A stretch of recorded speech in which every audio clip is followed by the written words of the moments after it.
Good day and welcome to the Ministry of Tourism special interview program, Tourism One-on-One, where we explore topical issues affecting the tourism sector as we continue to recover from the impact of the COVID-19 pandemic. I'm Kingsley Roberts, your host, and with me today is Group Director of Marketing and Sales at the Courtly Hospitality Group and President of the Caribbean Hotel and Tourism Association, CHTA, Mrs. Nicola Madden-Greig. Good to have you, Mrs. Madden-Greig. Happy to be here, Kingsley. Today, we examine how the regional tourism sector has been rebounding from the impact of the COVID-19 pandemic. Mrs. Madden-Greig, tell us, what is the role of the CHTA? The Caribbean Hotel and Tourism Association is the private sector voice of Caribbean tourism. This organization has over 60 years been representing the Caribbean. We have over 33 destinations, as well as close to 500 members. So that includes hotels, attractions, suppliers to the industry, looking at small, medium, and large players. So we have a lot of chain properties. For example, Sandals, of course, our homegrown Jamaican product, who is a big player in the region, is one of our members. So CHTA's role is first and foremostly advocacy. We are the body that will strive to get changes made throughout the region. We work with governments. We work very closely with the CTO, the Caribbean Tourism Organization. We work very well with CARFA during the pandemic, IATA, WTTC, and we lobby very hard to ensure that international policies that would impact Caribbean tourism, that we are there at the table to ensure that they do not negatively impact us. At the same time, we also support marketing efforts of the region. So we have our website, CaribbeanTravel.com. We have various subcommittees that also do different aspects. We have our Caribbean Alliance for Sustainable Tourism, CAS, which looks at the whole sustainability and environmental issue. And we've recently signed the Glasgow Protocol, and we're putting together our response to the very urgent climate crisis. In June, we launched the a whole document with Nature Conservancy, which is looking at coral reef preservation and restoration. As you're well aware, the statistics say that we lose 90% of the world's coral reefs by 2030, and that is a significant impact for the Caribbean. So the coral reefs, of course, protects our shores, but of course, they give us the sand that we also love in the Caribbean. So it's very important that our members are educated. So we do training and development, both at an organizational level as well as individual level within the region. We recently added our technology task force because as I took over as president last October, the recognition is that technology is really what's going to drive us forward in the future. And coming out of the pandemic and our experience with the pandemic, we recognize that we need to embed technology very seriously into the Caribbean region. So with that, we signed an MOU with the Hospitality, Financial and Technology Professional Association, which is the largest professional association that deals with finance and technology. And we have been doing work with them as well to bring to the table the newest, the latest, and the greatest. So whether it's cyber, whether it's, what is the metaverse and how will that impact Caribbean tourism going forward, we have to ensure that our players are on the cutting edge of what is happening. Okay, great. So broadly, how is the recovery of the regional tourism sector progressing? It's actually very good. The Caribbean is the fastest recovering region in the world. We are 2% ahead of in terms of pace, while the rest of the region the world actually is minus 31% for the latest statistics we got through the WTCC and through Forward Keys. So the Caribbean has actually, for small island nation states, done phenomenal well in terms of recovery. We are getting the airlift, we are getting the demand. As I've said recently at a forum with the American Association of Travel Agents, the Caribbean is hot. People really are not hot because of heat, but hot in terms of the demand. People really want to experience the Caribbean. And what we have been advocating is to say, just like how you'd go to Europe, think of the Caribbean like how you'd think about Europe. It's not one island. It's a one region, but it's many and diverse. So you want to think about when you're selling to your customers that they should come to the Caribbean for 2 or 3 or 4 or 5 destinations, because of course, each destination is unique in its own right and has something very special and different to offer. Just like how we say in Jamaica, out of many, one people, I'd like to say out of many islands, one Caribbean. So that brings us to the discussion now about multi-destination tourism. Yes. That's a significant push, and our tourism minister the minister, Edmund Bartlett. He has been driving this process for quite a few years. How has that been going? Is it being embraced? It is definitely being embraced, and CHTA has been in the same space with the minister, and we have been advocating for the same things. What we recognize is that you can drive regional tourism for two things. One, you can ensure that Caribbean nationals get to experience all of the culture, nature, excitement of the region. For those of us in Jamaica, when COVID came, we discovered Jamaica, didn't we? Right? A lot of us had not really looked at our island and vacationed there. Right. And it's the same thing we're saying to Caribbean nationals, discover the Caribbean. You need to get out there and see what there is and, go to various islands. I have said as my bucket list that I want to visit every island, every destination in the Caribbean, and I'm about halfway there. So that's a challenge that I put out to all Caribbean nationals. The other element to it, of course, that when you have regional multi-destinational travel, you can also drive more long-haul business. So somebody who is coming from Asia or Africa who might say, oh, it's too far just to come to visit one destination. Okay. But now I can visit 2 or 3 or 4 and have a much longer, fulfilling experience. So it's a more appealing package. Exactly. Just like if you were going to Asia, you probably wouldn't just go to one destination because It's so far. You might want to do 3 or 4.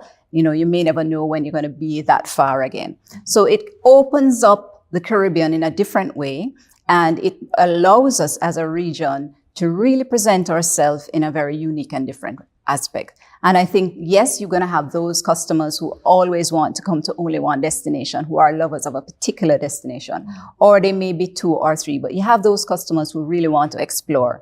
And if it's anything the pandemic has taught us is that people want to get out in nature, they want to get out and experience life, they want to know what locals live like, and they want to be a part of that worldwide experience. And the Caribbean is no better place to do that. We have the most warm, friendly, approachable, fantastic people. We have such rich culture. The language vary, the topography vary, the food varies. So there's gastronomy, there's so much to do, and it just is being wait to discover it. Okay, interesting. So tell us, how did the CHTA respond to the pandemic initially? Actually, we were very much on the ball. And as I said, we have 33 destinations, national hotel associations that we work with. We immediately, as I said, we have strategic partnerships with CARFA, with WHO, with WTCC, with IATA. We had meetings with all of our various international partners.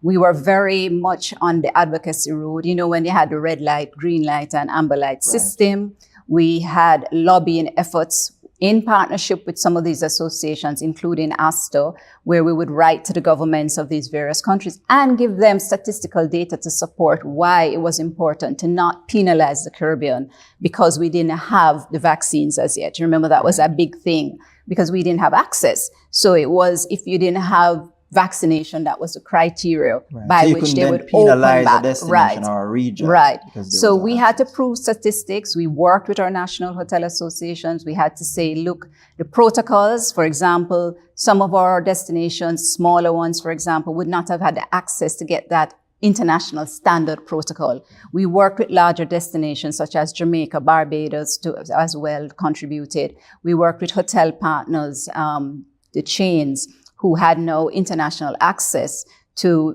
various information from the CDC and so on. And we put together a regional protocol.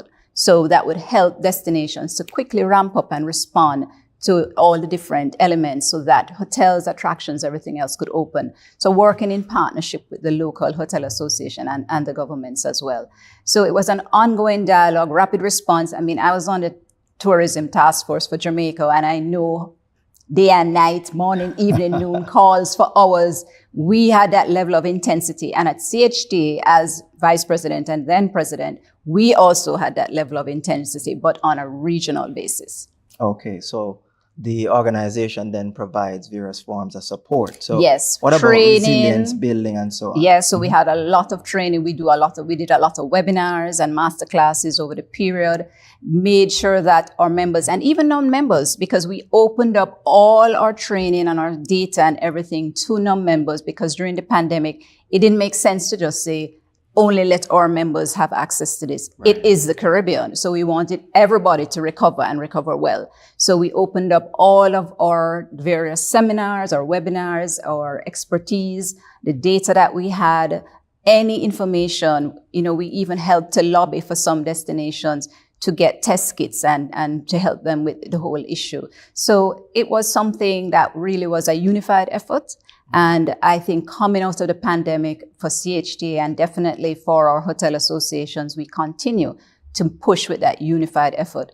Because as the statistics say from the WTCC, which is projecting that Caribbean tourism can grow at a rate far exceeding the 2019 numbers, providing by 2032 another 916,000 jobs. And that is a big deal. In addition... And those figures are from the WTTC. WTCC, yes. Audience. So that's the World Travel and Tourism Council. They did a Caribbean economic study to say what is the potential for Caribbean tourism.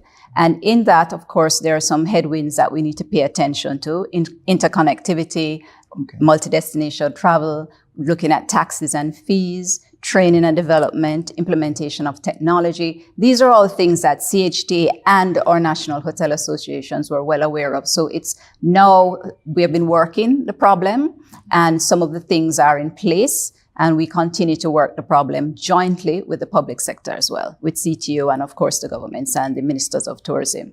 I know Minister Bartlett and I speak about this very often, so it's a passion of his and it's definitely something that we are on the same page as a region. I think everyone is in the same space. There is so much potential, and not only for the traditional hotels and attractions, but as I said, the suppliers to the industry.